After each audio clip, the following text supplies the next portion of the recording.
Part 1. A Promise in the Dusty Wind. The Wyoming Territory stretched endlessly under the merciless August sun. A canvas of browns and golds broken only by the occasional sagebrush or tumbleweed.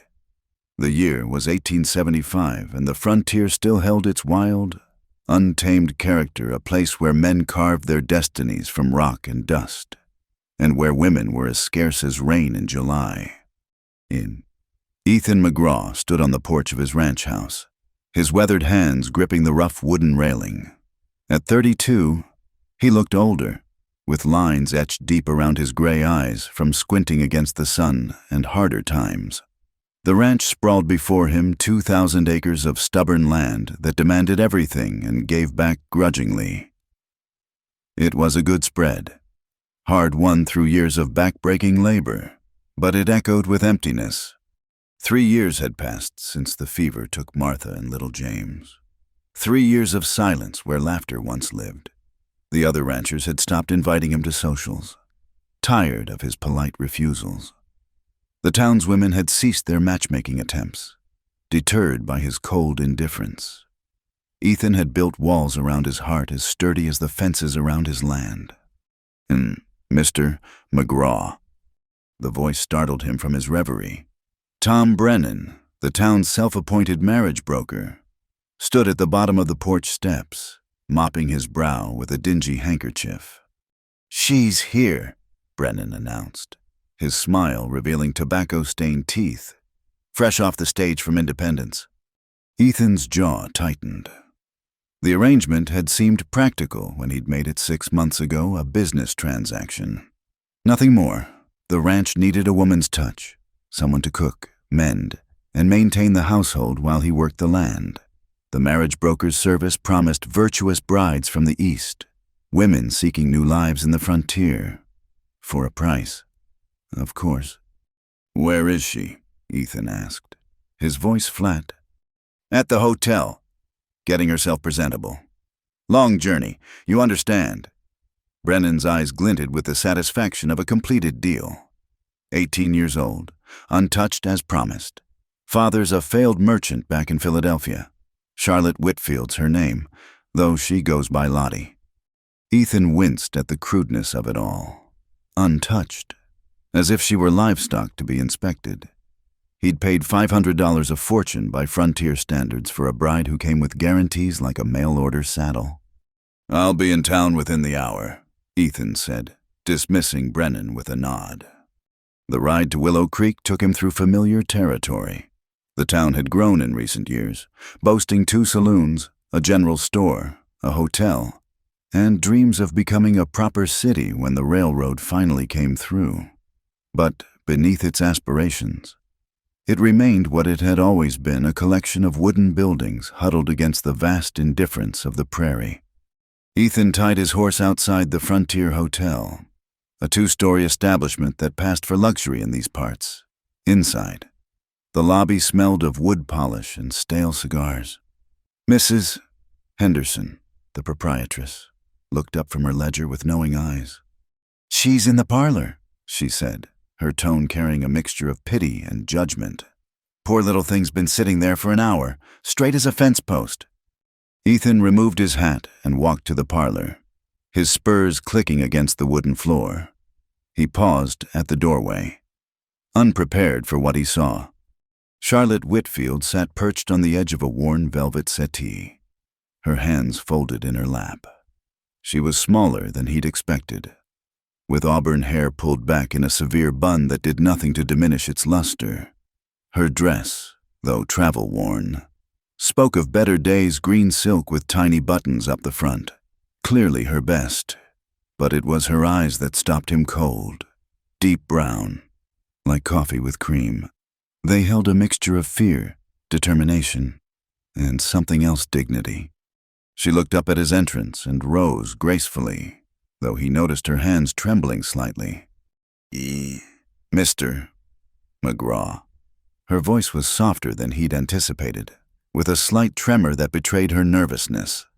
"Miss Whitfield." He nodded stiffly, unsure of the protocol for meeting one's mail-order bride. An awkward silence stretched between them.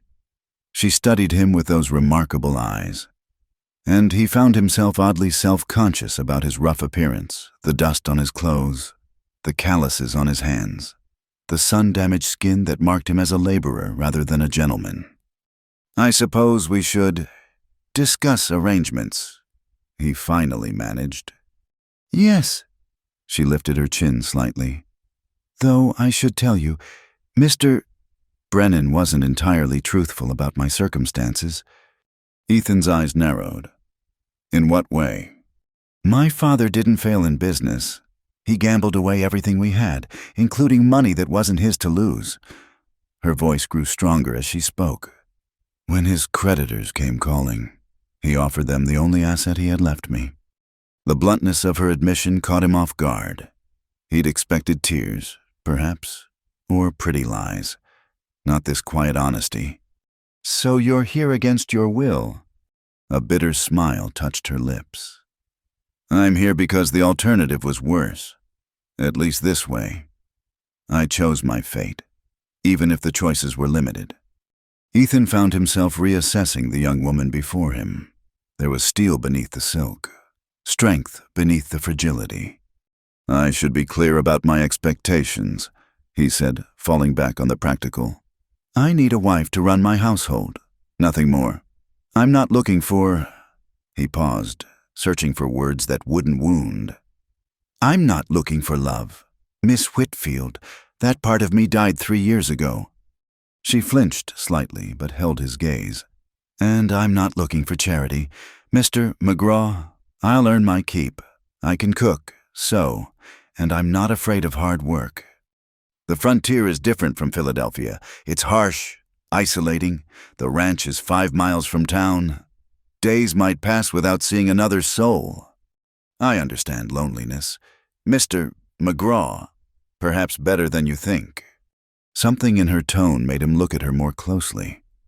Despite her youth, there were shadows in her eyes that spoke of losses beyond her years. "The minister can perform the ceremony tomorrow," he said. "If you're certain." "I'm certain." She extended her hand, a gesture both formal and oddly intimate. "Shall we shake on our business arrangement?"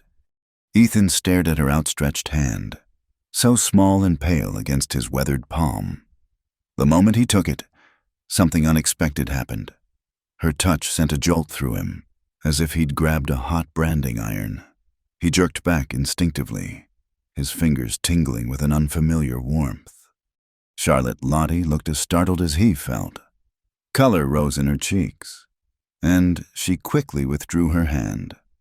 I'll arrange for a room for tonight," he stammered, disturbed by his reaction. "The ceremony can be at 10 tomorrow morning."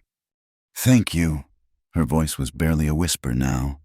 Ethan fled the parlor with as much dignity as he could muster, his mind reeling.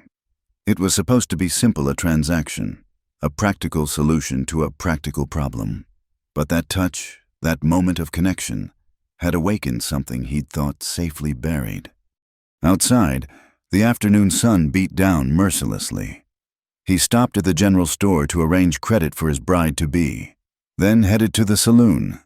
He needed a drink, needed to restore the numbness that had served him so well these past 3 years. The saloon was nearly empty at this hour. Just a few cowboys nursing beers and playing desultory hands of cards. Jake Morrison, owner of the neighboring ranch, spotted him and ambled over. "Heard your mail-order filly arrived," Jake said with a knowing grin. "Tom Brennan's been bragging about his commission all day." Ethan grunted and signaled for a whiskey. "Must be nice, buying yourself a woman like she's a head of cattle." Jake continued, his tone deliberately provocative. "Though I suppose when you're desperate enough—" "Watch your tongue, Morrison." "Just saying what everyone's thinking. Ethan McGraw. So cold he has to pay for companionship. What's wrong? Couldn't find any local woman willing to—" Ethan's fist connected with Jake's jaw before the sentence was finished. The other man stumbled backward, crashing into a table. The saloon erupted in shouts as Jake charged back, and the 2 men grappled, trading blows with the fury of old grievances. It took 3 men to pull them apart. Ethan wiped blood from his split lip, his chest heaving. "She's a person," he said quietly, dangerously. "Not cattle, not a purchase. You speak of her with respect, or you'll answer to me." Jake spat blood onto the sawdust floor. "Getting mighty protective of a woman you just met." Ethan turned and walked out without another word. But Jake's words echoed in his mind. Why had he reacted so strongly? Why did the thought of anyone disrespecting Charlotte Whitfield make his blood boil? That night, alone in his empty ranch house, Ethan lay awake staring at the ceiling. Tomorrow he would marry a stranger. Tomorrow he would bring a woman into the home he'd shared with Martha. The guilt sat heavy on his chest, but beneath it was something else: anticipation. And that terrified him more than anything. In town, Charlotte sat by her hotel window, watching the stars emerge in the vast western sky.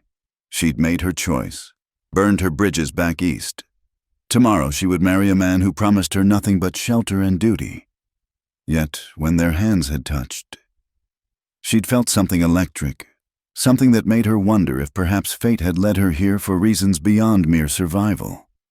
The wind howled across the prairie, carrying the scent of sage and possibility. Both bride and groom spent the night wakeful, unaware that their carefully constructed walls were already beginning to crumble. Part 2. The Cold Man and the Stranger in the Wooden House. The wedding had been a brief, business-like affair. Judge Crawford performed the ceremony in his office with only Mrs. Henderson and Tom Brennan as witnesses. Charlotte, now Mrs. McGraw, wore the same green silk dress, freshly pressed but showing its journey. Ethan had dressed in his Sunday best, a black suit that smelled of cedar and disuse. "You may kiss your bride," Judge Crawford had intoned, and an awkward moment passed before Ethan brushed his lips against Charlotte's cheek, quick as a butterfly landing and taking flight. Now, as the wagon rolled away from town toward the ranch, silence stretched between them like the endless prairie. Charlotte sat rigid on the bench seat, her few possessions 2 carpetbags and a small trunk secured in the wagon bed. She kept her eyes fixed on the horizon, trying not to think about the whispers that had followed them through town. "Did you see her pretty enough? But Lord knows what kind of woman sells herself like that." Poor Ethan, so desperate he had to buy himself a wife. "Mark my words, she'll be running back east before winter." The voices echoed in her mind, each word a small cut. She'd known it would be difficult, but the reality of being seen as purchased goods stung more than she'd anticipated. "The ranch is just over that rise," Ethan said, breaking the silence. His voice was carefully neutral, giving nothing away. Charlotte looked where he pointed and saw a collection of buildings nestled in a valley, protected from the worst of the wind by a natural formation of hills. The main house was larger than she'd expected. 2 stories of weathered wood with a wraparound porch, a barn, several outbuildings, and a well-maintained corral completed the picture. It was isolated. Yes, but there was a rough beauty to it. "It's substantial," she managed. "I've worked hard to build it up." A note of pride crept into his voice despite himself. "The house has 6 rooms. You'll have your own bedroom, of course." The implications of that statement hung in the air. Charlotte felt heat rise in her cheeks, but kept her voice steady. "Of course." As they pulled up to the house, a grizzled older man emerged from the barn. His weathered face split into a grin that revealed several missing teeth. "Boss, this the new Mrs. Charlotte, this is Samuel Cooper. He helps with the ranch work." Sam touched his hat brim. "Pleasure, ma'am. Been telling Ethan for months he needed a woman's touch around here. Place has been going to seed." "Sam," Ethan warned. "What it's true, man can't live on beans and biscuit alone." Sam winked at Charlotte. "Hope you know your way around a kitchen. Ma'am, this one would eat boot leather if you served it with gravy." Despite her nervousness, Charlotte found herself smiling. "I'm sure I can manage something better than boot leather, Mr. Cooper? Just Sam. Ma'am. Well, I'll leave you folks to get settled. He ambled back toward the barn, whistling tunelessly. Ethan helped Charlotte down from the wagon, careful not to let the contact last longer than necessary. But even that brief touch sent an unwelcome jolt through him. He grabbed her bags and led the way inside. The house was exactly what Charlotte expected from a widower's dwelling functional. Clean enough, but lacking any warmth or personality. The furniture was solid and practical, the walls bare of decoration. A layer of dust covered surfaces that weren't in daily use. The kitchen, she noted with dismay, was organized with military precision but stocked with only the most basic supplies. Your room is upstairs, first door on the right, Ethan said, setting her bags down. Mine is at the end of the hall. The second bedroom was... He paused, his jaw tightening. It's used for storage now. The child's room. Charlotte realized. She wanted to say something comforting, but sensed it would not be welcome. There's a bathing room behind the kitchen. He continued. All business. The well has good water. Privy's out back, though I've been thinking of installing indoor plumbing when I can afford it. I'll expect breakfast at 5, dinner at noon, supper at 6. I take my coffee black, no sugar. Don't care much what you cook as long as it's filling. Sam eats dinner with us, but takes other meals at his cabin. He rattled off the household rules and expectations like a general briefing troops. Charlotte listened, mentally cataloging each requirement. Any questions? He finished. Just one. She met his eyes directly. What would you like me to call you? The question seemed to catch him off guard. Ethan's fine. We're married, after all. The words came out more bitter than he'd intended. Very well, Ethan. She tested the name, finding it strange on her tongue. And you should call me Lottie. Charlotte was my mother's name, and I'd prefer to leave it in the past. Something flickered in his eyes, understanding. Perhaps Lottie, then. An awkward pause stretched between them before Ethan cleared his throat. I'll leave you to get settled. I have work to tend to. He grabbed his hat and headed for the door, then paused. I'm not an easy man to live with. Lottie, I don't talk much. I work from dawn to dusk, and I've got no patience for foolishness. But I'm fair, and I keep my word. You'll have food, shelter, and protection. That's what I promised, and that's what you'll get. I understand, she said quietly. I don't need conversation or coddling. Just respect. He nodded once and left, the door closing firmly behind him. Alone in the house, Lottie took a shaky breath. This was her life now, this silent house, that complicated man, the endless prairie stretching in all directions. She climbed the stairs to her room, finding it Spartan but clean. A narrow bed with a faded quilt, a dresser, a small mirror, and a chair by the window. She unpacked slowly, hanging her few dresses in the wardrobe, placing her mother's brush and mirror set on the dresser. At the bottom of her trunk, wrapped in tissue paper, lay her most precious possession, a leather-bound journal. She opened it to a fresh page and wrote, August 15th, 1875. I am married. My name is Mrs. Ethan McGraw, and I live on a ranch 5 miles from anywhere. My husband has made it clear he wants a housekeeper, not a wife. I should be grateful it's more than many women in my position could hope for. So why do I feel so empty? A knock at the door interrupted her thoughts. She opened it to find Sam Cooper holding a basket. Figured you might be hungry. Ma'am, brought some eggs from the hen house and fresh bread from my cabin. My late wife's recipe, I still make it twice a week. That's very kind. Sam, thank you. He shifted uncomfortably. Can I speak plain, ma'am? Please do. Ethan's a good man. Best I've known, but he's been frozen solid since Martha died. Built himself a wall so high and thick, nothing gets through. Don't take it personal if he seems cold. It ain't about you. I understand. Sam, we have a business arrangement, nothing more. Sam studied her with shrewd eyes. Maybe so, but I saw how he looked at you when he helped you down from that wagon, like a man seeing the sun after a long winter. He might not know it yet, but you've already got him thawing. After Sam left, Lottie ventured into the kitchen. It was well-equipped but sterile, lacking the touches that made a kitchen a heart of a home. She found Ethan's coffee pot, noting it hadn't been properly cleaned in what looked like weeks. Setting to work, she scrubbed it until it shone, then started on the rest of the kitchen. By the time Ethan returned for the noon meal, she had transformed the space. The surfaces gleamed. Fresh curtains hung at the window fashioned from a spare petticoat, and the smell of baking bread filled the air. She'd found his meager supplies and managed to create a simple but hearty meal: fried eggs, the last of Sam's bread toasted with butter, and coffee that didn't taste like tar.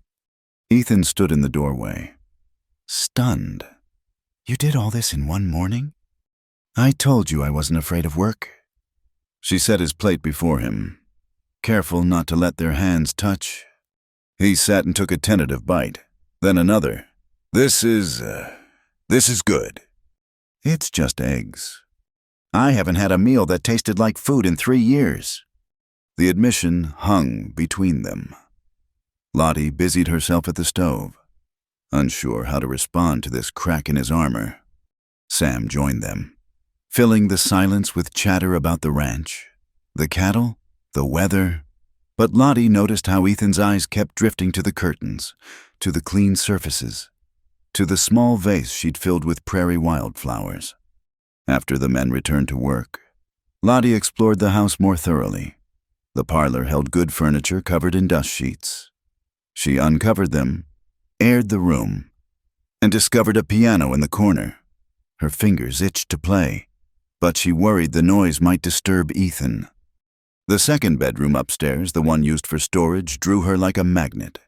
She stood before the closed door for a long moment before turning away. Some boundaries shouldn't be crossed. Not yet. That evening, as she served supper, a stew made from the dried beef she'd found, with wild onions and potatoes from the root cellar. Ethan cleared his throat. "The piano," he said abruptly. "Do you play?" "Yes, my mother taught me." "Martha played." The words seemed dragged from him. "Haven't heard music in this house since—" "Would you like me to play?" "No." The response was immediate and harsh. Then, softer. "Maybe, someday. Not yet." After supper, as Lottie cleaned the dishes, Ethan lingered in the kitchen. She was acutely aware of his presence, the way he seemed to fill the room. "Thank you," he said suddenly. "For the meals, for—" He gestured vaguely at the kitchen. "All of this. It's what you hired me to do." "No." His voice was rough. "I hired a housekeeper. This is something more." Before she could respond, he was gone, retreating to his study. But as Lottie finished her chores, she felt something had shifted between them, a crack in the wall, perhaps a tiny bit of warmth seeping through. That night, as she lay in her narrow bed listening to the wind howl across the prairie, she heard it the sound of footsteps pacing the hallway. They paused outside her door, and for a moment she held her breath. Then they continued on, and she heard Ethan's door close. In his room, Ethan sat on the edge of his bed, head in his hands. The house smelled different, like bread and flowers and woman. Like home, he'd thought he could keep his distance, maintain the boundaries he'd so carefully constructed. But every time she moved through his space, every time her presence registered in some small way, he felt those boundaries weakening. Just a business arrangement, he told himself firmly. But his fingers still tingled from that first handshake, and the ghost of her touch haunted him like a promise he was afraid to keep. Part 3. The Harsh Winter Days. October arrived with teeth. The temperature plummeted overnight, and Lottie woke to find frost etching delicate patterns across her bedroom window. She'd been at the ranch for 6 weeks now, and while she'd grown accustomed to the routine, Nothing had prepared her for a Wyoming winter. She dressed quickly in layers chemise, corset, petticoats, her warmest wool dress, and still shivered as she made her way to the kitchen. The stove had gone cold overnight, and her breath misted in the air as she worked to rekindle the fire. "You'll need warmer clothes." She jumped, nearly dropping the kindling. Ethan stood in the doorway, already dressed for the day's work. "I'll manage," she said, turning back to the stove. "No, you won't." His tone was matter-of-fact. "I'll take you to town today. Morrison's store has winter gear. You'll need proper boots, a heavy coat, gloves. This cold is nothing compared to what's coming." "I can't afford—" "I can—" He cut her off. "Consider it a necessary expense. Can't have you freezing to death. Too much trouble to find another housekeeper." The words were harsh, but Lottie had learned to read between the lines. This was Ethan's way of showing concern wrapped in practicality and distance. The ride to town was brutal. The wind cut through her thin cloak like a knife, and by the time they reached Morrison's general store, she was shaking uncontrollably. Ethan helped her down from the wagon, and, for a moment, his hands lingered on her waist. "You're half frozen," he muttered, leading her quickly inside. The store was blessedly warm, with a pot-bellied stove glowing in the corner. Mrs. Morrison, a plump woman with kind eyes, took one look at Lottie and clucked disapprovingly. "Lord have mercy." Ethan McGraw. What were you thinking, letting her travel in this weather dressed like that? "That's why we're here, Mrs. Morrison." "Well, come along, dear. Let's get you properly outfitted." She led Lottie to the back of the store where ready-made clothing hung on racks. "Men?" she whispered conspiratorially. "They don't think about these things until it's nearly too late." An hour later, Lottie emerged transformed. Thick woolen stockings, sturdy boots, a flannel-lined dress, and a heavy coat that fell to her ankles. Gloves, scarves, and a wool hat completed the ensemble. She felt like a walking blanket, but she was warm. Ethan nodded approvingly. "Better. Now you look like you might survive till spring." As he paid the substantial bill without complaint, Lottie noticed several townspeople whispering and staring. She lifted her chin, refusing to show how their judgment stung. Outside, loading their purchases, they encountered Jake Morrison lounging against a post. Well, the newlyweds. How's married life treating you, Mrs. McGraw? Everything you dreamed it would be." His tone was mocking, insinuating. Lottie felt Ethan tense beside her. "It's perfectly satisfactory, Mr. Morrison," she replied coolly, "though I can't imagine why our domestic arrangements would interest you." Jake's smile turned mean. "Just wondering if Ethan's getting his money's worth. $500 is a lot to pay for." He never finished the sentence. Ethan's fist connected with his jaw for the second time since Lottie's arrival. This time, Jake was ready and fought back. The two men grappled in the muddy street while Lottie watched in horror. "Stop it!" she cried. "Both of you, stop this instant!" Sheriff Watson appeared, separating the combatants with practiced ease. "That's enough, boys. Jake, you keep a civil tongue. Ethan, control that temper. I won't have brawling in my town." As they drove home, Ethan's knuckles bleeding, Lottie finally spoke. "You didn't need to do that." "Yes, I did." "I can defend myself. Not from men like Jake Morrison." "Why does he hate you so much?" Ethan was quiet for so long she thought he wouldn't answer. Finally, "He wanted to buy my south pasture land 2 years ago. I refused. He's held a grudge ever since. Having you here just gives him another weapon to use against me." "I'm sorry." "Don't be. It's not your fault." He glanced at her, something softening in his expression. "You handled yourself well back there." That night, the storm hit in earnest. Wind howled around the house like a living thing, rattling windows and finding every tiny gap in the walls. Lottie lay in bed, listening to sounds she'd never heard before, the house groaning under the assault, something scratching at the walls. And was that howling just wind? A particularly violent gust shook the entire structure, and she sat up, heart pounding.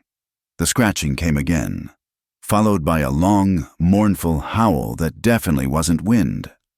Wolves. She was out of bed before she could think, flying down the hall in her nightgown and wrapper. She knocked urgently on Ethan's door. Ethan, please!" The door opened so suddenly she nearly fell forward. Ethan stood there in his union suit and trousers, hair mussed from sleep, rifle in hand. "What's wrong?" "There's something outside. Wolves, I think. And..." Another howl, closer this time. Without thinking, she pressed against him, seeking safety. For a moment, he stood frozen. Then, awkwardly, his free arm came around her. "It's all right," he said quietly. "They can't get in. They're after the cattle, not us." "The cattle?" She looked up at him, noticing for the first time how his gray eyes had flecks of blue. "Should we—" "Nothing to be done in this storm. Sam and I will check the herd come morning." He became aware of their position, her pressed against his chest. His arm around her, and gently stepped back. You should go back to bed. You're safe. I promise."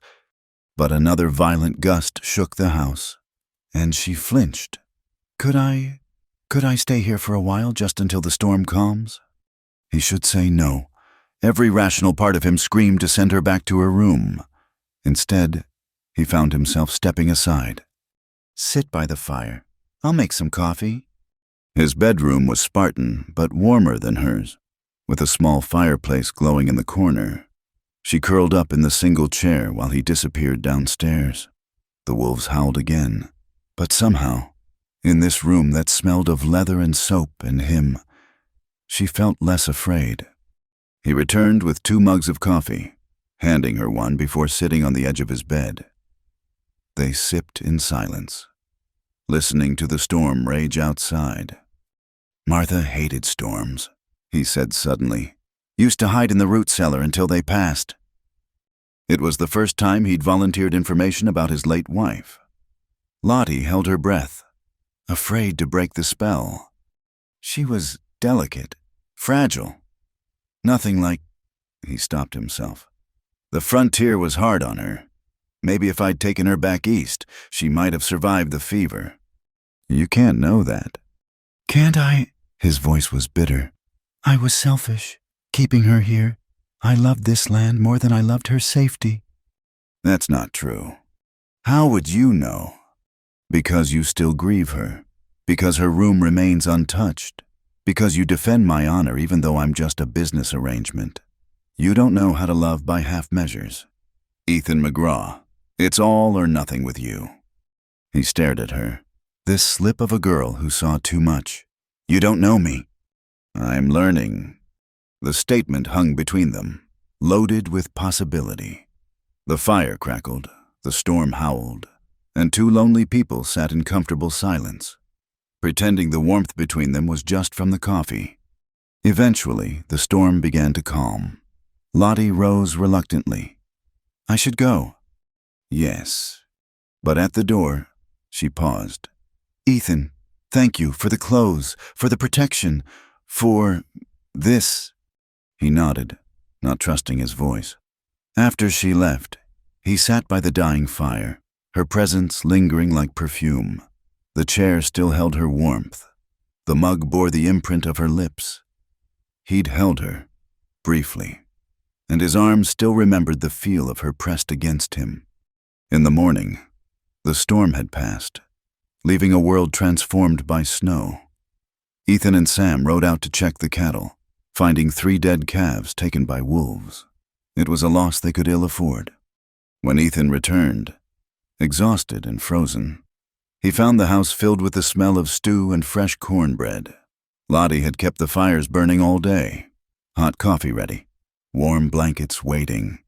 She took his frozen coat without a word, pushed him toward the fire, and pressed a mug of coffee laced with whiskey into his hands. "The calves?" she asked quietly. Lost 3. I'm sorry. Part of ranching. But his voice was weary, defeated. She surprised him then, placing a gentle hand on his shoulder. You're a good man, Ethan. You do your best against impossible odds. That counts for something. He looked up at her. This woman who'd been thrust into his life against both their wills. Snow sparkled in her auburn hair, and her brown eyes held such warmth, such understanding. Without thinking, he covered her hand with his own. The touch burned, not with the shocking electricity of their first handshake, but with a steady, deep warmth that threatened to melt every defense he'd built. She didn't pull away, and for a long moment they stayed like that, her hand on his shoulder, his covering hers, the winter winds howling outside while inside something fragile and precious took root. Lottie, he said roughly.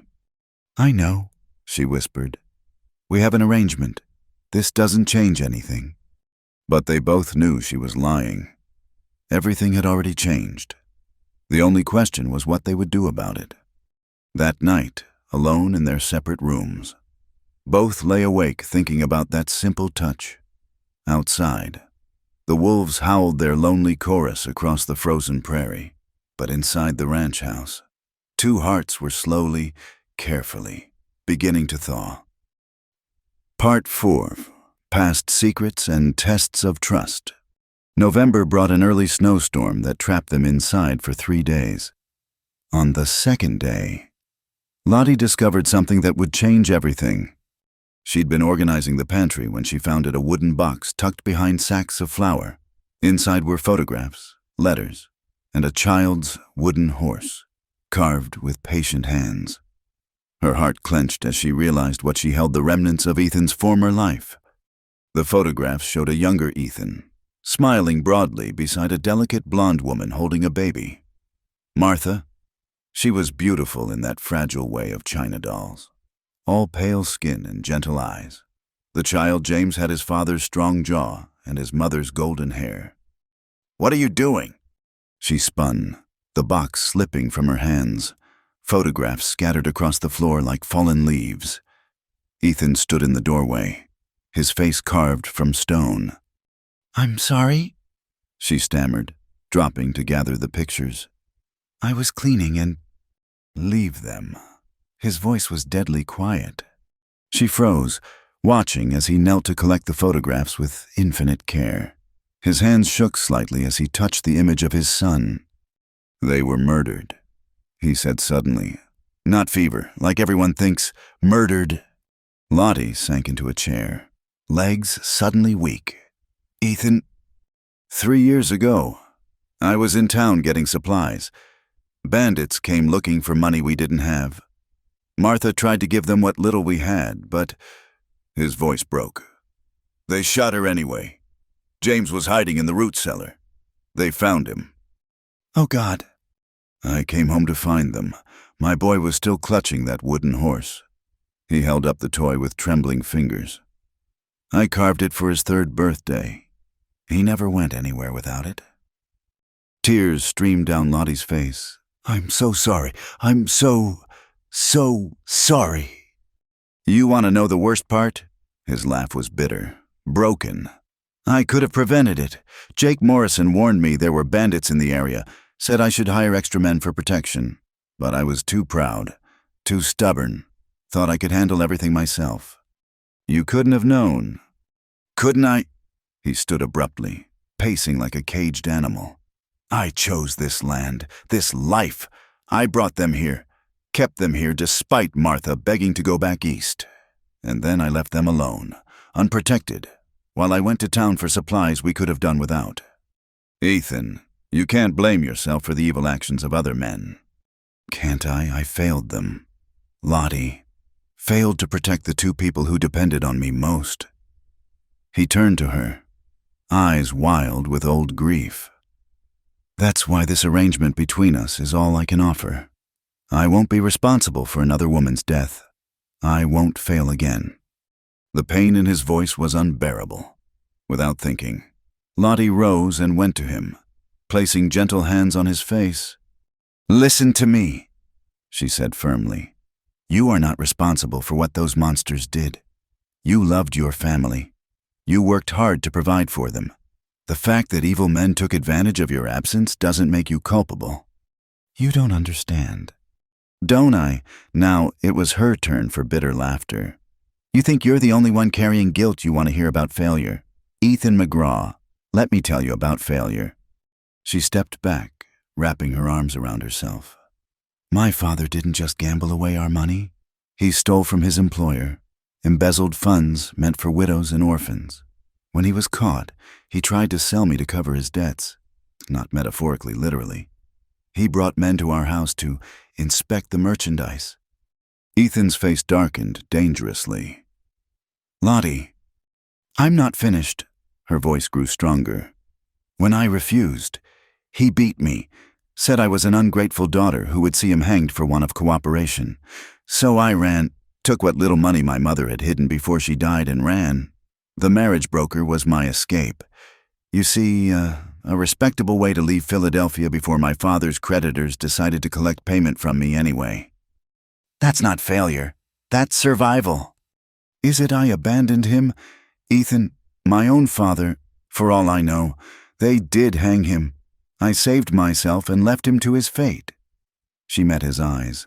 So you see, we're quite a pair. Both of us carrying guilt that's eating us alive. Both of us convinced we don't deserve happiness. They stood there, two damaged souls recognizing each other in the lamplight. Then, without planning or thought, they were in each other's arms.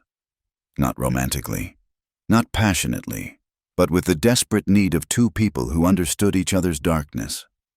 I won't let anything happen to you, Ethan whispered fiercely into her hair. I swear it. And I won't leave you, she whispered back, no matter what comes. The moment stretched, dangerous in its intimacy. Finally, Ethan pulled back, though his hands remained on her arms. There's more, he said roughly. The men who killed my family, they were never caught, but I know who led them. Black Bill Thornton.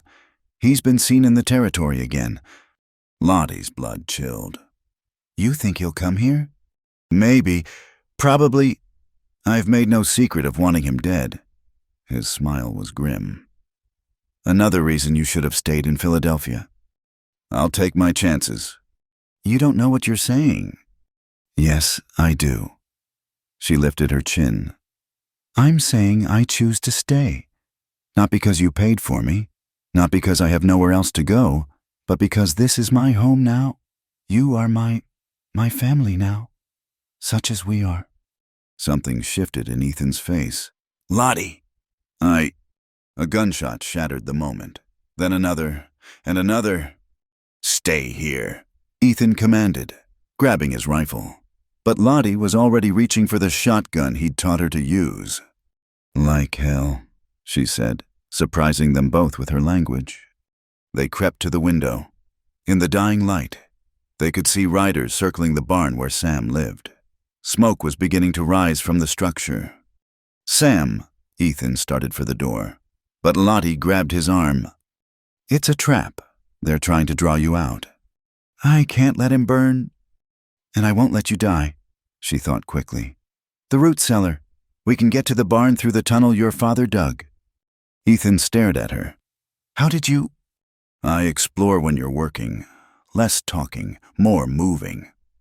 They descended into the root cellar, following the narrow tunnel Ethan's father had dug decades ago as an escape route during Indian raids. It emerged near the barn's foundation. They could hear the crackling of flames above. Sam's coughing. Cover me, Ethan ordered.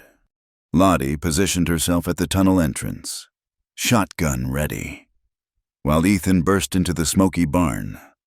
She saw riders wheeling in confusion. They'd expected him to come from the house. A man raised his rifle toward Ethan's back. Lottie didn't think, just aimed and fired. The buckshot took him in the shoulder, spinning him from his horse. The woman, someone shouted. He's got the woman with him. More shots rang out. Lottie reloaded with steady hands, firing again to give Ethan cover as he dragged Sam from the burning barn. Together they retreated to the tunnel as riders converged on their position. Back in the house, they barricaded the doors. Sam was burned but alive, coughing from smoke inhalation. Lottie tended his wounds while Ethan watched from the windows. "They're pulling back," he reported. "But they'll be back." "Who are they?" Lottie asked, wrapping Sam's burns. "Thornton's men, most like." Sam wheezed. "Saw Black Bill himself in town last week. Should have known he'd make a move." "This is my fight," Ethan said. "Sam, at first light, you take Lottie to town." "No." Lottie's voice was steel. "We've had this discussion. I stay." "And this isn't your battle." "Isn't it?" She stood, facing him down. "I'm your wife. This is my home. These are my people. That makes it my battle." "You could die." "So could you. That's what it means to stand together. Ethan, that's what it means to be married, truly married, not just in name." They stared at each other across the lamp-lit room, while outside, wolves howled and enemies waited. Sam looked between them and, despite his pain, smiled. "About time," he muttered. "What?" they said in unison. "Nothing. Just glad to see you two finally admitting what's been obvious for weeks. You're not business partners. You're not strangers sharing a house. You're husband and wife, whether you planned it or not." Ethan opened his mouth to protest, then closed it, because Sam was right, somewhere between that first electric handshake and this moment, with Lottie standing there covered in soot and gunpowder, fierce as any warrior. They'd become something more than their arrangement dictated. "They'll come at dawn," he said instead. "We need to be ready." Lottie nodded, checking the shotgun's load. "Then we'd better prepare." As they worked through the night boarding windows, loading weapons, planning defenses their hands would brush, their eyes would meet. Each touch was fire, each glance a promise. They might die come morning, but for tonight they were together. And that, Lottie thought as she watched Ethan's determined face in the lamplight, was worth any risk. The past had shaped them, broken them, sent them careening into each other's lives. But the future, uncertain and dangerous as it was, belonged to them now. Together. Part 5. The Flame of Love in Darkness. Dawn came like a whisper, painting the snow-covered land in shades of pink and gold.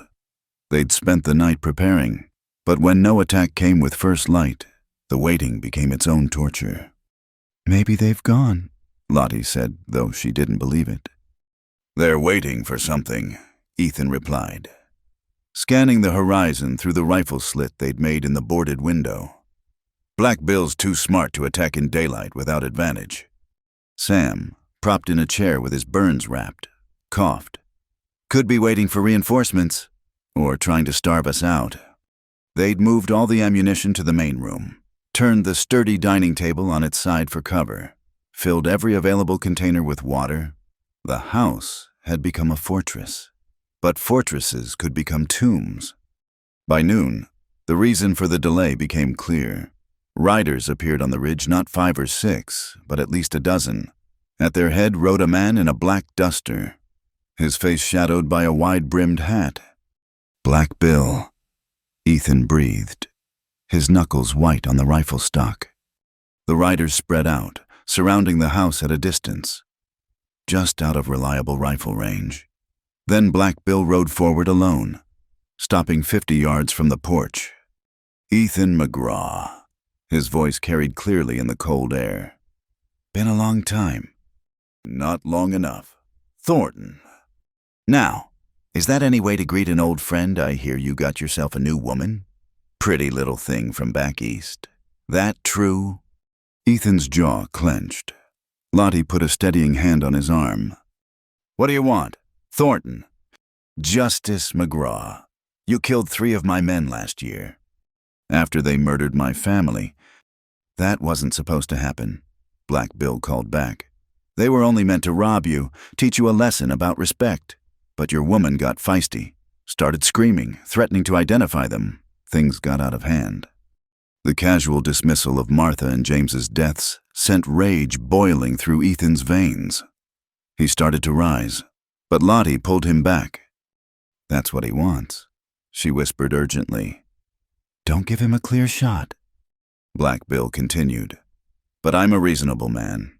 Give me the woman fair trade for the one my men took from you and we'll call it even. You can keep your land, your life. Just send out the girl." "Go to hell." "Think about it. McGraw. She's just bought goods anyway, isn't she? Not like she's real family. $500. I heard. I'll reimburse you. Even throw in a little extra for your trouble." The insult burned, but it was Lottie who responded. She stood, moved to the window, and called out in a clear voice, "Mr. Thornton, I have a counteroffer." "Lottie, no," Ethan grabbed for her, but she evaded him. "Oh, let's hear it. Little lady, you ride away now. Take your men with you, and I won't put a bullet between your eyes like I did your man yesterday." Shocked silence greeted this pronouncement. Then Black Bill laughed. Well, McGraw found himself a wildcat. Tell you what, sweetheart, you put down those guns and come out here, and I promise to treat you better than a dried-up rancher who had to buy his bride. I'd rather bet a rattlesnake than let you touch me." Lottie Ethan was aghast at her language. Even as part of him admired her fire. Black Bill's voice hardened. "Have it your way, boys. Burn them out." The attack began in earnest. Flaming arrows arced through the air, thudding into the walls and roof. Gunfire erupted from all sides. Glass shattered despite the boards, and smoke began to seep through cracks. "The roof," Sam pointed to where flames were taking hold. "I'll go," Ethan said, but Lottie was already moving. "You're the better shot. Cover me." She grabbed a bucket of water and the ladder they'd prepared, climbing to the attic access. Ethan wanted to stop her, but riders were charging the house. He fired, dropped one, levered another round, fired again. In the attic, Lottie fought the spreading flames with desperate determination. The heat was overwhelming, smoke choking her lungs. Through a hole burned in the roof, she could see riders circling like wolves. One spotted her and raised his rifle. She dropped the bucket, pulled the pistol from her apron, and fired first. The man tumbled from his horse. "Good shot," she heard Sam yell from below. But more flames were spreading, and she was running out of water. The house was becoming an inferno. She scrambled back down to find Ethan bleeding from a graze on his temple, still firing steadily. "We can't hold them," he said grimly. "The tunnel." "They'll be watching for that now," Sam interrupted. "But there's another way. The old mine shaft connects to Whiskey Creek Canyon." Ethan's eyes widened. "That's been boarded up for years. Could be collapsed." "Better than burning," Lottie said practically. Another window exploded in a shower of glass and flame. "Where?" "Root cellar, back wall. I'll hold them." "We go together or not at all," Lottie said firmly. They retreated to the cellar, Sam leaning heavily on Ethan while Lottie covered their escape. The house above was fully engulfed now, fire roaring like a living beast.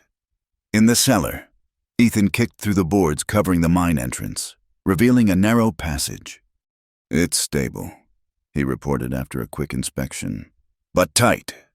They plunged into darkness, feeling their way along rough stone walls. Behind them, they could hear shouts as the outlaws discovered their escape route. The passage twisted and turned, sometimes opening into larger chambers, sometimes narrowing so much they had to crawl. "Wait," Ethan whispered. "Listen." Footsteps echoed behind them, along with Black Bill's cursing, but there was another sound: water. Running water. "The creeks flooded the lower passage," Sam wheezed. "Spring melt. We'll have to swim." "You can't swim with those burns," Lottie protested. "Don't have much choice, ma'am." They reached the flooded section, ice-cold water rising to their chests. Sam gasped in agony as it hit his burns, nearly going under. Ethan grabbed him, and together they struggled through the freezing current. Lottie's skirts dragged her down, But she fought forward, teeth chattering. Light appeared ahead the passage opening. They stumbled out onto a ledge above Whiskey Creek, the canyon walls rising around them, but their relief was short-lived. Black Bill and 3 men emerged from the mine, weapons drawn. End of the line. McGraw. Ethan pushed Lottie behind him, raising his waterlogged rifle. It was useless, and they all knew it. Let them go. Bill, this is between you and me. Nah, I think I'll take the woman after all. Boys. What happened next seemed to occur in slow motion. The outlaws raised their guns. Ethan stepped forward to shield Lottie. And Lottie, remembering the dry pistol she'd tucked into her bodice, drew and fired in one smooth motion. Black Bill stumbled back, clutching his shoulder. His men hesitated, and in that moment of confusion, Sam, despite his injuries, lunged forward and knocked one into the creek. Ethan grappled with another, while Lottie faced down the third. "Drop it," she commanded, her pistol steady despite her shaking hands. The man sneered. "You won't shoot. Women don't." She shot him in the leg. He screamed, dropping his weapon and clutching the wound. "I'm from Philadelphia," she said conversationally, keeping her gun on him. "We breed them tougher there." The fight was brief but vicious. When it ended, 2 outlaws had been swept away by the current, one was unconscious, and Black Bill was on his knees, bleeding and defeated. "Go on," he snarled at Ethan. "Finish it. Take your revenge." Ethan stood over him, rifle aimed at his head. This was the man who'd ordered his family's death. Everything in him screamed for vengeance. "Ethan?" Lottie's voice was soft but clear. "He's finished. Let the law have him. The law failed before." "But you're not a killer. Not like him." She moved to his side, not touching him but close enough that he could feel her warmth. "Martha wouldn't want this. James wouldn't want his father to become a murderer." For a long moment, Ethan stood frozen. Then, slowly, he lowered the rifle. "You're going to jail. Thornton, you're going to hang for what you've done. But it'll be legal, proper, because that's what separates us from animals like you." Sheriff Watson and a posse arrived an hour later, drawn by the smoke from the burning ranch house. They took Black Bill and his surviving men into custody, Sam to the doctor, and Ethan and Lottie to the hotel in town. That night, in a borrowed room, Ethan sat staring at the wall while Lottie tended the cut on his temple. They'd lost everything: the house, the barn, most of their winter supplies. Insurance would help some, but it would take months to rebuild. "I'm sorry," he said dully. "I brought this on you, on us." "Stop that!" She knelt before him, taking his face in her hands. "We survived. We're together. That's what matters. I nearly lost you. When Black Bill had his gun on you," his voice broke, "I realized something." "What?" He met her eyes, his own swimming with unshed tears. "I realized that losing you would be worse than losing Martha. God forgive me, but it's true, because Martha was my past. But you're my future, my present, my everything." "Ethan, I love you," he said simply. "Not as a business arrangement, not as a convenience. I love you, Lottie. Your courage, your strength, your terrible aim with that shotgun." "My aim is improving," she protested, laughing through her tears. "Everything about you sets me on fire," he continued, catching her hands. "When you touch me, it's like my fingers are burning, but the pain is sweet. When you're not near, I can't breathe right. I bought a bride, but I found my heart." "Oh, Ethan," she leaned forward, pressing her forehead to his. "I love you too. Have for weeks. I think maybe from that first handshake that shocked us both." He kissed her then, not the brief brush of their wedding day, but a real kiss, full of promise and passion and all the tomorrows they'd nearly lost. When they parted, both were breathless. "We'll rebuild," he said. "Make it better than before." Together. Together. Forever. If you'll have me truly have me. Not as a purchased husband, but as a man who chooses you above all else. Yes, she whispered against his lips. Forever and always. Yes. Outside, snow began to fall again, blanketing the ruins of their old life, but inside, warmed by love and hope and the promise of spring. Ethan and Lottie McGraw began planning their new life, one built not on arrangement but on choice, not on loneliness but on love. Part 6. Challenge from Society and Enemies. The news of the ranch burning and Black Bill's capture spread through Willow Creek like wildfire. Within days, the story had transformed into something barely recognizable depending on who told it. Lottie was either a frontier heroine or a shameless woman who'd brought violence to their peaceful town. They'd taken temporary lodging at the Frontier Hotel while beginning the arduous process of rebuilding.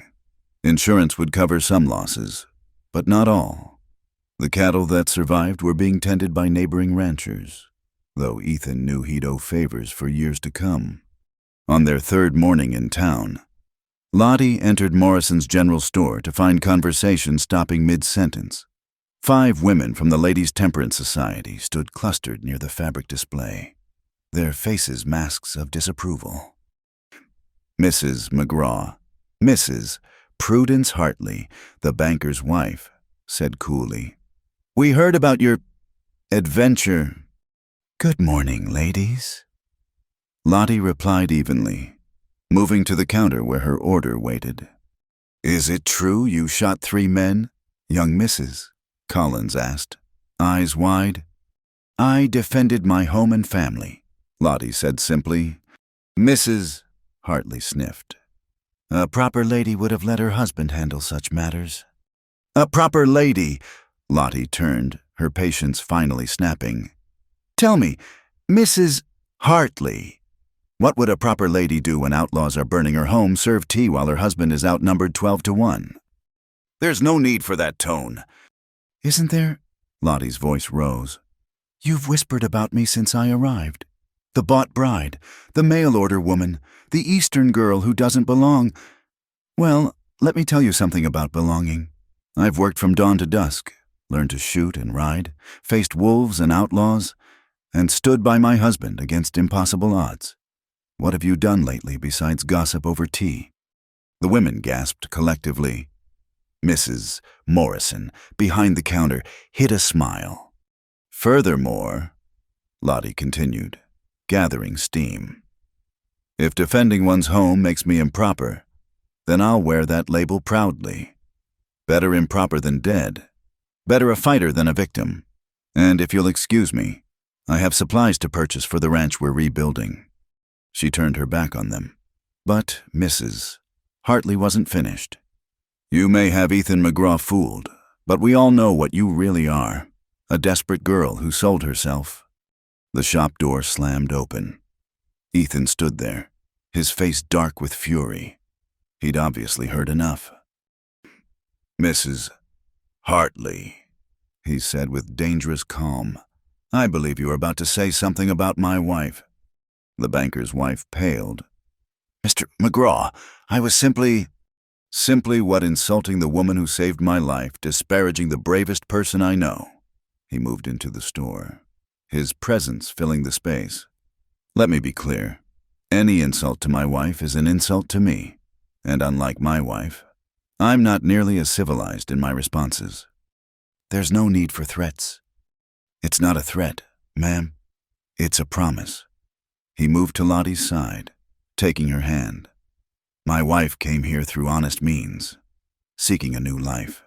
She's proven herself 100 times over. If you can't see that, the failing is yours, not hers." But their trials were far from over. As they loaded supplies, Charlie Harker appeared, flanked by 2 of his ranch hands. The wealthy rancher had been Jake Morrison's friend and shared his animosity toward Ethan. "McGraw," Harker called out. "Heard you lost your place." "We're rebuilding," Ethan said curtly. "Must be expensive. Lucky thing you've got that insurance money coming." Harker's smile was predatory. Though I wonder if they'll pay out, considering the suspicious circumstances. Lottie felt Ethan tense. What are you implying? Just seems convenient. Ranch was struggling. Winter feed costs mounting. Then suddenly there's a fire and insurance money on the way. You're suggesting I burned my own ranch? I'm suggesting the insurance company might see it that way, especially if someone were to point out certain inconsistencies in your story. You mean lies, Lottie said flatly. Harker's eyes shifted to her. I mean alternative interpretations, Mrs. McGraw. Though I suppose someone in your position wouldn't understand the complexities of business. Try me, she challenged. Very well. A man deep in debt suddenly acquires a mail-order bride. Weeks later, his ranch burns down in an alleged outlaw attack. No witnesses except his own people. Convenient. Wouldn't you say? The sheriff has Black Bill Thornton in custody, Ethan pointed out. A known outlaw who might say anything to avoid the noose, perhaps even claim he was hired to stage an attack. The implication hung in the air like poison. Ethan stepped forward, but Lottie caught his arm. Mr. Harker, she said sweetly, are you attempting to blackmail us? Such an ugly word. I prefer to think of it as a business proposition. His smile widened. I've long had my eye on your southern pasture land. McGraw. Prime grazing. Good water rights. Sell it to me at a fair price, and I'll have no reason to share my concerns with the insurance investigators. That land is worth 3 times what you'd call fair. Ethan growled. Value is relative. A man with no house, winter coming, and potential insurance troubles might find my offer more than fair. Get out of my sight, Harker. Think about it. McGraw. My offer stands for 1 week. He touched his hat mockingly to Lottie. Ma'am, enjoy your time in town. I hear the hotel gets quite expensive for extended stays.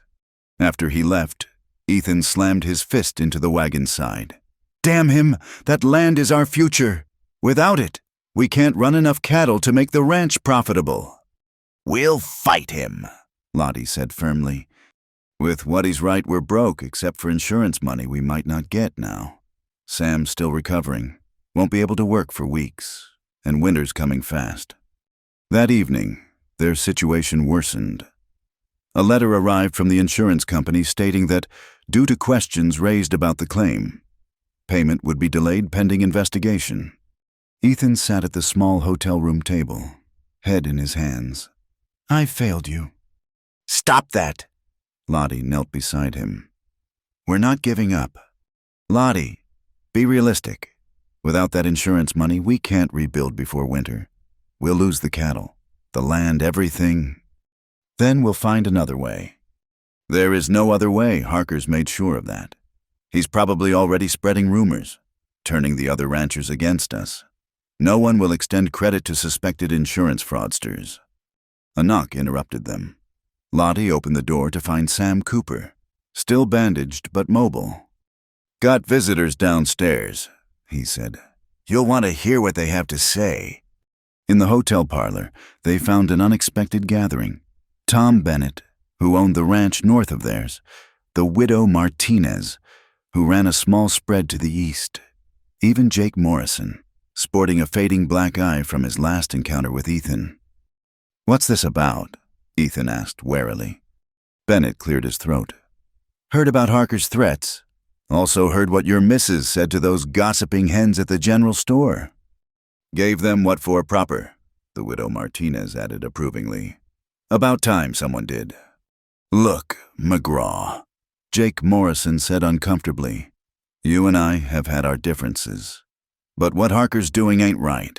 Man fights outlaws to save his home. He shouldn't lose it to legal thieves. What are you saying? We're saying we want to help, Bennett explained.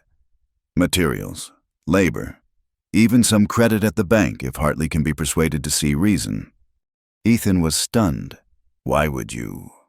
Because we've all been where you are, widow Martinez interrupted. Fighting to survive out here. Because your wife showed more courage than most men I know. And because if Harker gets away with this, any of us could be next." Lottie's eyes filled with tears. Thank you all." "Don't thank us yet," Jake warned. "Harker's got influence. This won't be easy." "When is anything out here easy?" Ethan said, finding his smile for the first time in days. They spent the next hours planning. Bennett knew a lawyer in Cheyenne who might help with the insurance company. The widow Martinez offered to shelter their cattle through winter in exchange for spring calves. Jake Morrison, swallowing his pride, even offered to speak to his cousin at the territorial newspaper about running their side of the story. "One more thing," Bennett said as the meeting broke up. "My wife leads the Ladies' Temperance Society. After she hears what I have to say about Mrs. Hartley's behavior today, I suspect there might be some changes in leadership." As their neighbors left, Lottie turned to Ethan. "You see, we're not alone." "No," he agreed, pulling her close. "We're not, though I still can't believe Jake Morrison offered to help. Maybe my terrible aim with that shotgun impressed him." "Your aim is not terrible," Ethan protested automatically, then grinned. "Well, not as terrible as it was." That night, as they lay in the narrow hotel bed, Lottie traced patterns on Ethan's chest. "We'll beat him," she said softly. "Harker and anyone else who tries to tear us down." "How can you be so sure?" "Because we have something they don't understand. We have each other. We have love. And now we have community." She kissed him gently. "Besides, I didn't survive a burning ranch and floodwaters just to be defeated by a pompous land grabber in a fancy suit." Ethan laughed, the sound rusty but genuine. "Have I mentioned that I love you?" "Not in the last hour." "Shameful oversight. I love you, Mrs. McGraw, my brave, terrible shooting, wonderful wife. And I love you, Mr. McGraw, even if you do insist on insulting my marksmanship." Outside their window, Willow Creek settled into sleep. But in the hotel room, two people who'd started as strangers planned their future, their love burning brighter than any fire that had tried to destroy them. Harker could scheme. Society could whisper. But Ethan and Lottie McGraw would endure. The bought bride had become a beloved wife. The cold rancher had become a devoted husband. And together, they would prove that sometimes the best things in life came from the most unexpected beginnings. Part 7, Blood and Fire Night on the Prairie. The week Harker had given them was nearly up. Despite their neighbors' support, progress had been slow. The insurance company remained suspicious, demanding endless documentation. The lawyer Bennett recommended was helpful but warned it could take months to resolve. Meanwhile, Harker had been busy. He'd hired away 2 of the ranch hands who'd agreed to help with rebuilding. He'd spread rumors at the bank, making Hartley reluctant to extend credit despite Bennett's influence. Most damaging, he'd somehow acquired a statement from one of Black Bill's captured men claiming Ethan had arranged the attack. "It's a lie," Ethan said flatly, reading the affidavit in their hotel room. "But it'll be enough to destroy the insurance claim completely." Lottie paced by the window. "There has to be something we can do." Short of accepting his offer, Ethan's voice was bitter. "I don't see what—" A soft knock interrupted them. Sam peered in, his expression grim. "Boss, we got trouble, real trouble. Harker's men are out at the ranch site. They're saying since you can't pay the property taxes that are coming due, they're staking a claim. The taxes aren't due for another month. Seems Harker's got friends at the territorial office. They've moved up the date. Pay by midnight tomorrow, or the land goes to auction." Ethan sank into a chair. The taxes were only $50, but might as well have been $5,000 given their current situation. "How much do we have?" Lottie asked quietly. "Between us, maybe $20. Not near enough." "Then we'll get more." "How we've borrowed all we can. Sold what little survived the fire." He looked at her with hollow eyes. "It's over. Lottie, Harker wins." "No." Her voice was steel. "Not while I still breathe." She grabbed her shawl and headed for the door. "Where are you going?" "To play the piano." Ethan stared after her, wondering if the stress had finally broken her mind. But Lottie McGraw had a plan. The Broken Wheel Saloon was the largest in Willow Creek, and the only one with a piano. It sat unused. Most nights the regular piano player had left town months ago. Lottie marched in, ignoring the shocked stares from the patrons. "Mr. Douglas," she addressed the owner. "I understand you need a piano player." Big Jim Douglas nearly dropped the glass he was polishing. "Mrs. McGraw, this ain't no place for a respectable woman." "Respectability doesn't pay tax bills. Mr. Douglas, I can play. You need music. Are you interested or not?" "Your husband would kill me. My husband needs $50 by tomorrow night, or we lose everything. I can play for tips. You get free entertainment. Your customers get music. Everyone wins." Douglas studied her. Despite her youth, there was something formidable about this Eastern woman who'd faced down outlaws and society matrons alike. "One night only," he said finally, "and you stay behind the piano. Anyone bothers you, they answer to me." Agreed. Word spread quickly. Within an hour, the saloon was packed. Cowboys, merchants, even some of the more daring townswomen came to see the spectacle of Ethan McGraw's mail-order bride playing piano in a saloon. Lottie ignored them all. She sat at the battered piano, ran her fingers over the keys, and began to play. Not the bawdy tunes they expected, but something that made them all stop and listen. Amazing Grace, played with such feeling that rough men found themselves blinking back tears. She moved through hymns and folk songs, ballads, and even some lighter dancing tunes, between songs. She told stories about Philadelphia, about coming west, about finding home in unexpected places. The tips began flowing, coins clinking into the hat Sam had placed on the piano. Ethan arrived an hour into her performance, his face thunderous, but Tom Bennett caught his arm. "Let her be," the rancher said quietly. "She's doing something remarkable here." And she was.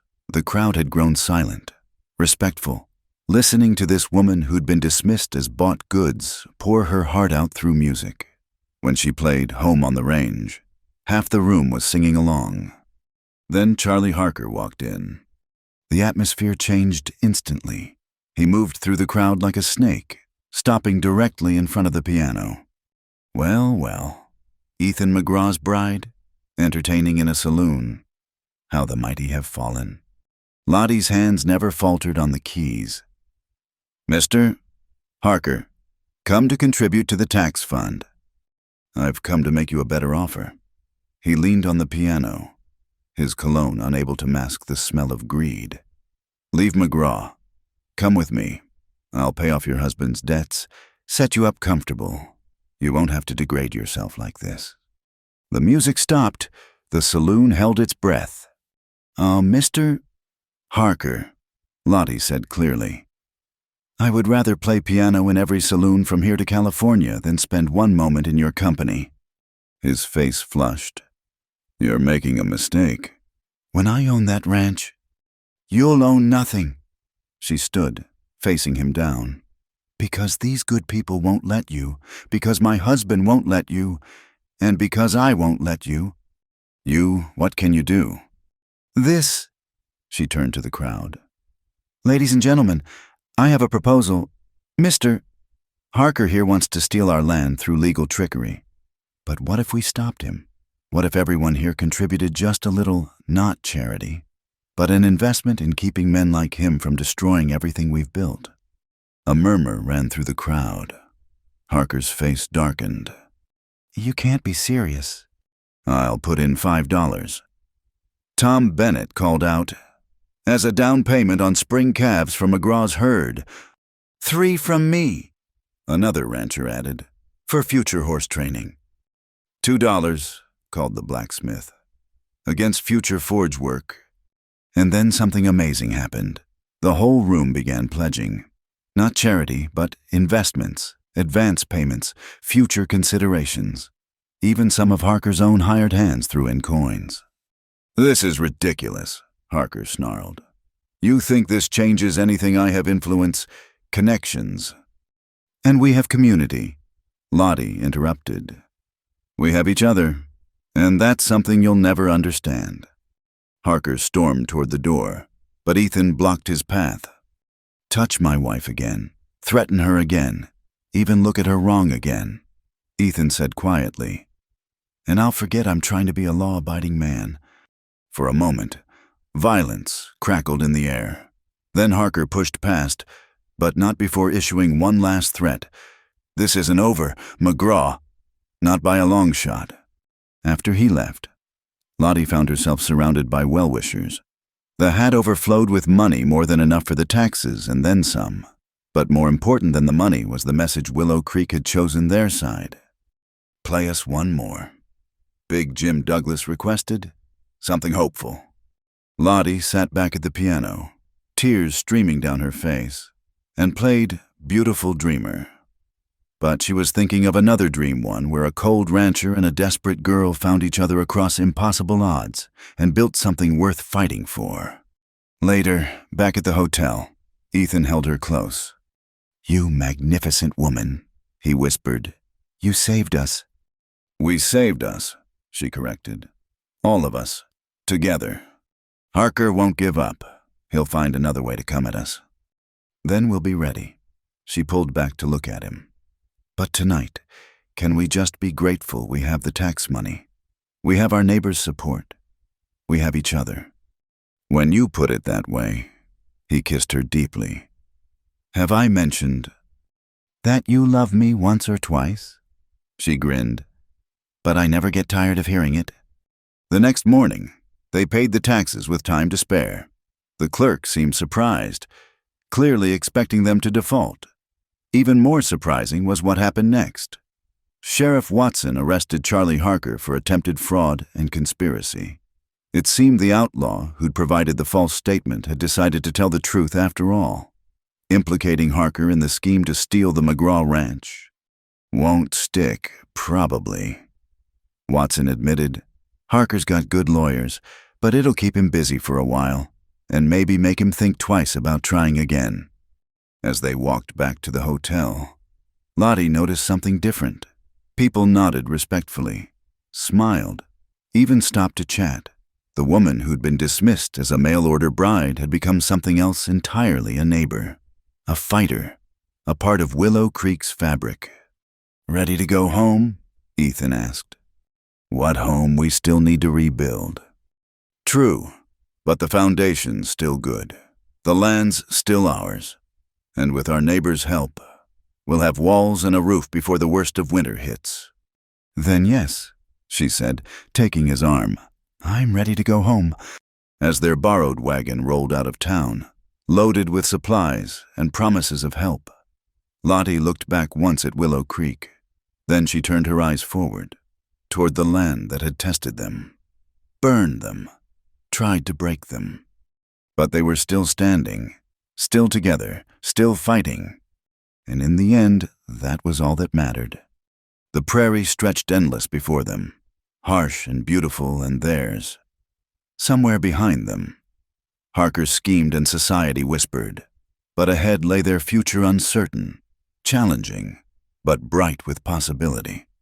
"No regrets?" Ethan asked, watching her face. "Not one," Lottie replied firmly. "I was bought as a bride, but I choose to stay as a wife, for better or worse. Remember—" "For better or worse," he agreed, covering her hand with his. The sun broke through the clouds, painting the snow-covered land in diamonds, and two people who'd found love in the most unlikely circumstances rode toward their destiny, ready for whatever came next. Part signed, ending, choosing each other forever. Spring arrived like a blessing, melting the snow and revealing the new foundation of their rebuilt home. The entire community of Willow Creek had kept their word. Neighbors arrived with lumber, tools, and willing hands. What might have taken Ethan months alone was accomplished in weeks with their help. The new house rose from the ashes of the old, similar in structure but different in spirit. This time, Lottie had a say in every detail. Windows faced east to catch the morning sun. The kitchen was larger, with a proper stove and workspace. And the piano, salvaged and repaired by the town's craftsmen as a surprise, sat in a parlor filled with light. On a mild April morning, Lottie stood in her garden plot, turning soil for planting. Her hands, once soft and pale, were now brown and capable. She wore a simple calico dress and boots, her hair bound in a practical braid. She looked nothing like the frightened girl who'd arrived in Wyoming 8 months ago. "Planning quite a garden there," Ethan observed, leaning against the fence post. "Vegetables for us, flowers for beauty," she replied, not looking up. "Sam says marigolds keep the rabbits away." "Sam says a lot of things." She smiled, finally meeting his eyes. "He also says you've been acting mysterious lately, something about a surprise." Sam talks too much. But Ethan was smiling too.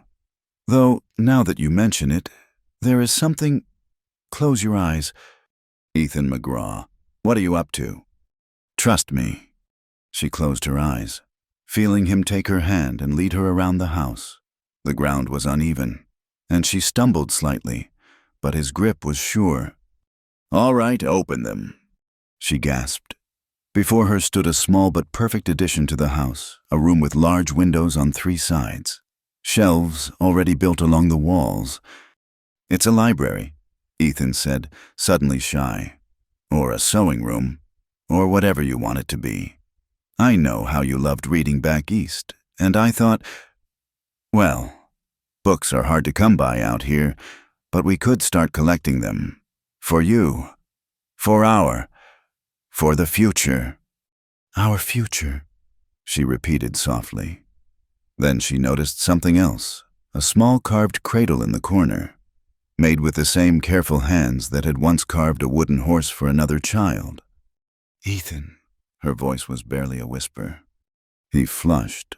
That's just hoping. Maybe foolish hoping, but—" "Not foolish." She took his hands, placing them on her still flat stomach. "And not just hoping. About 7 months from now, I think." The expression on his face, joy, wonder, terror, and love all mixed together, made her laugh even as tears streamed down her cheeks. "You're sure?" he breathed. "As sure as a woman can be. Mrs. Martinez knows about these things, and she says all the signs are there." He pulled her into his arms, holding her as if she were made of spun glass. "A baby, our baby." "Ours," she agreed.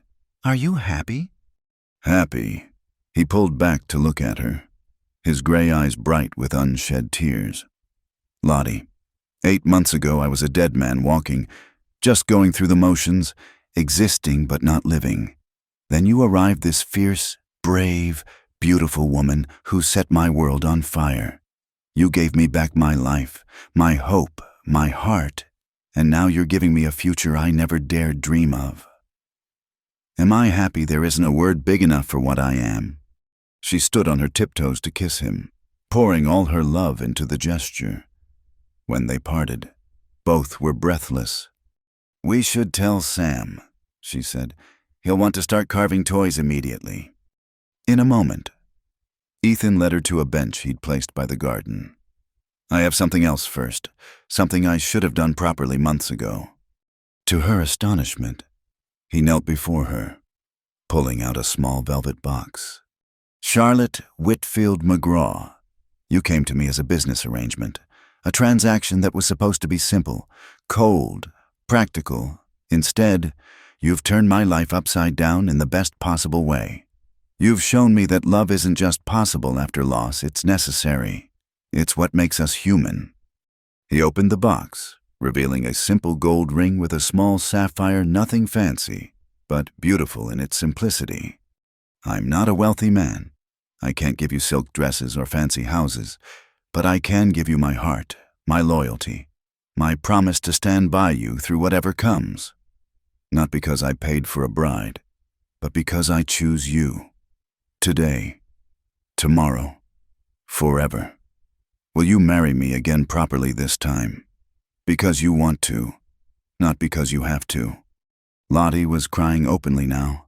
Yes, yes, 1,000 times yes. I choose you too. Ethan McGraw. Not the man who paid for a wife, but the man who showed me what love really means.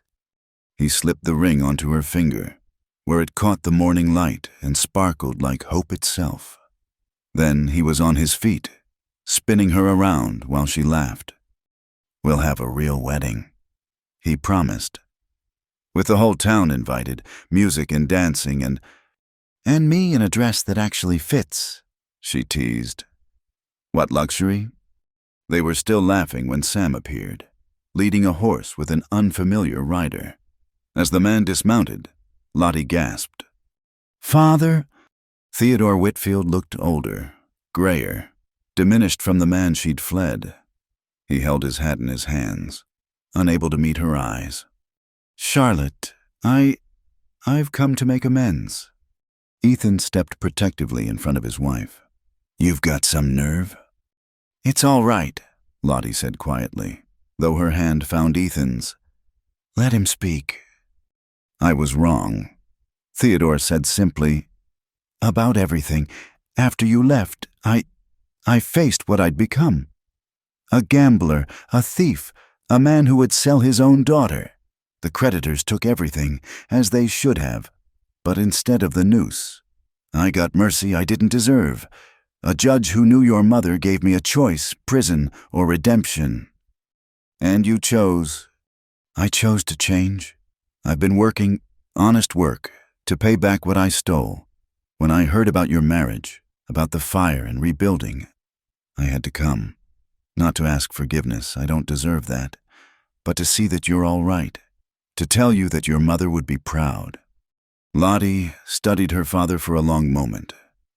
The man who'd tried to sell her was gone, replaced by someone humbler, broken but trying to rebuild much like the ranch itself. I can't forgive you, she said finally. Not yet, maybe not ever, but... She glanced at Ethan, who nodded slightly. But you can stay for supper. We can talk. See where that leads. Theodore's eyes filled with tears. That's more than I deserve. Thank you. As they walked back to the house, Theodore noticed the rebuilding efforts, the garden, the signs of new life everywhere. You've done well for yourself. We've done well, Lottie corrected, squeezing Ethan's hand. Together. That evening, as they sat around the dinner table, Ethan, Lottie, Sam, and Theodore. The conversation was awkward but not hostile. Theodore told them about his work at a mill in Denver, his efforts to make restitution. Lottie shared carefully edited stories of her new life, and when she quietly mentioned the coming baby, her father wept. A grandfather. He whispered, I'll be a grandfather. A distant one. Ethan said firmly, You're not moving here. No, I understand. I have my own path to walk, but perhaps... Letters. The occasional visit. Lottie nodded slowly. Perhaps. After Theodore retired to Sam's cabin for the night, Ethan and Lottie sat on their new porch, watching the stars emerge. That was generous of you, he said, more than he deserved. Maybe, but holding on to anger is like holding hot coals. It only burns the one who carries it. She leaned against him. Besides, our child deserves a chance to know their grandfather, even if carefully, cautiously. Our child, Ethan repeated, wonder still in his voice. I love the sound of that. So do I. She was quiet for a moment. Do you ever think about how strange life is if my father hadn't tried to sell me? If you hadn't been lonely enough to answer that advertisement? If Black Bill hadn't attacked? We never would have found each other, he finished. All that pain and struggle, leading to this moment. Worth it? She asked. Worth everything, he confirmed, kissing her temple. You came as a purchased bride, but you became my salvation, my partner, My love, my forever. Forever and always, she agreed. In the distance, coyotes howled their nightly chorus, but the sound no longer frightened her. This was home now, this land, this man, this life they'd built from ashes and determination. Tomorrow would bring its own challenges. There would be droughts and storms, good years and lean ones, but they would face them together. Inside the house, the piano waited for evening songs. The cradle stood ready for tiny hands to grasp, and 2 wedding rings, one old, one new, caught the lamplight like promises kept and futures bright. The rancher had paid for a virgin bride, but in the end, he'd gained so much more, a woman whose innocent touch had indeed set his fingers burning with desire, but whose brave heart had chosen him forever. Not a transaction, but a transformation. Not an arrangement, but true love.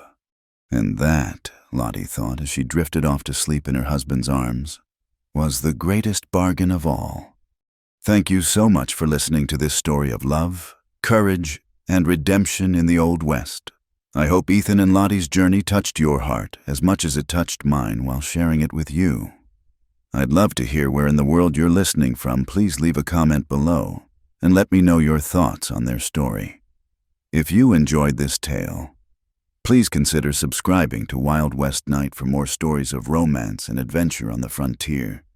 Don't forget to like this video and hit that hype button to help more listeners discover these tales of the American West. Until next time, partners, keep riding toward your own horizons.